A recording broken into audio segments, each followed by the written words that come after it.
MCD चुनाव के चलते दिल्ली में गरमाई सियासत। बल्ली मारान वार्ड 90 से एमआईएम पार्टी के मुमकिन उम्मीदवार उबैद खान ने लगाए इल्जाम। वार्ड 90 से एमआईएम के मुमकिन उम्मीदवार उबैद खान ने बल्ली मारान वार्ड की बदहाली पर सवाल उठाते हुए बल्ली मारान के एमएलए और काउंसलर पर इल्जाम लगाते हुए कहा, वार्ड में आवाम की वक़ा के लिए कोई तरक्याती काम तो नहीं किए गए, अलबत्ता बिल्डर लॉबी को बढ़ावा जरूर दिया गया है।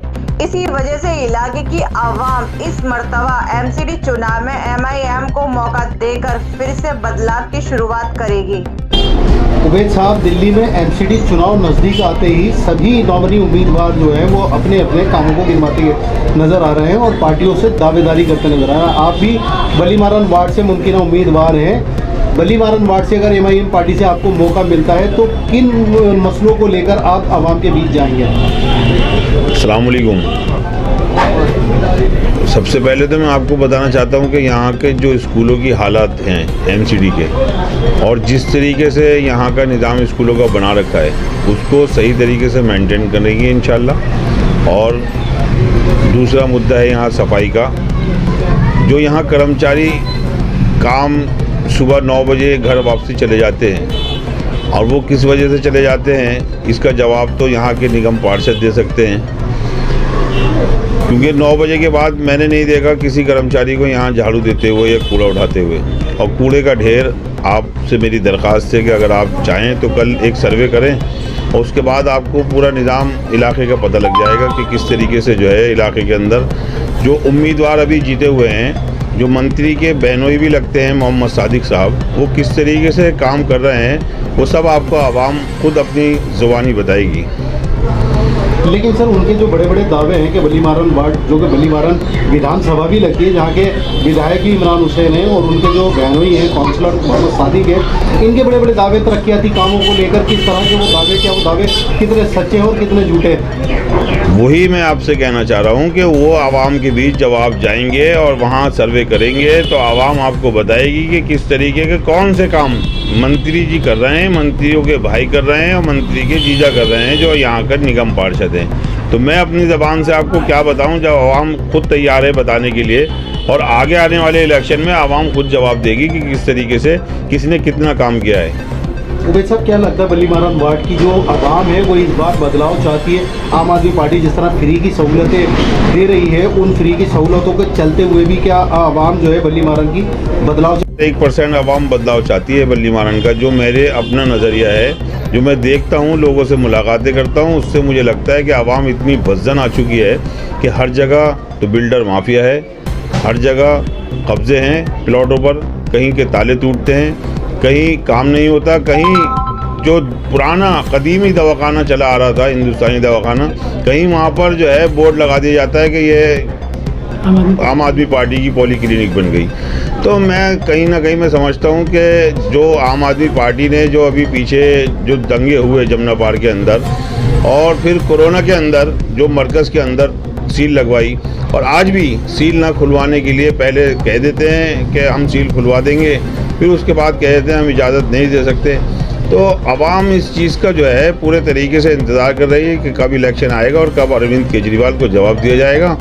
मैं समझता हूं कि जितने मैंने काम किए होंगे तो आवाम को सब पता है, और आने वाले टाइम में इंशाल्लाह बच्चियों के लिए सबसे पहले हम अपने बच्चों के मुस्तकबिल के लिए यहाँ काम करेंगे, और ऐसा काम करेंगे इंशाल्लाह कि लोग देखेंगे और तारीफ़ करेंगे कि यहाँ फ्री कोचिंग चलाई जाएगी और फ्री कंप्यूटर सेंटर खुलवाए जाएंगे, और जितनी भी यहाँ पर क्लिनिक हैं जो एमसीडी के अंडर में आती हैं उनका निज़ाम अच्छा किया जाएगा, स्कूलों का निज़ाम अच्छा किया जाएगा, और तकरीबन जो भी एमसीडी के काम होंगे, जितने यहाँ एमसीडी के हॉल्स वगैरह हैं, शादी हॉल, तो मैं आपके चैनल के माध्यम से बताना चाहता हूँ कि वो सारे हॉल की फ़ीस जो है वो मैं फ्री कराने की पूरी कोशिश करूँगा इंशाल्लाह। मौजूदा वक्त में जो एमसीडी के स्कूल वार्ड के अंदर उनकी क्या तालीमी सूरत हाल है? क्या उनके अंदर तालीमी निज़ाम बेहतर है? उस्तादों की पूरी तरीके से फैकल्टी यहाँ पर मौजूद है? कुछ नहीं है, उस्तादों की कोई देखभाल नहीं है, किसी तरीके की कोई उस्ताद भी नहीं ध्यान रखते हैं ना। एमसीडी में पूरा निज़ाम तरीके से आपको पता ही है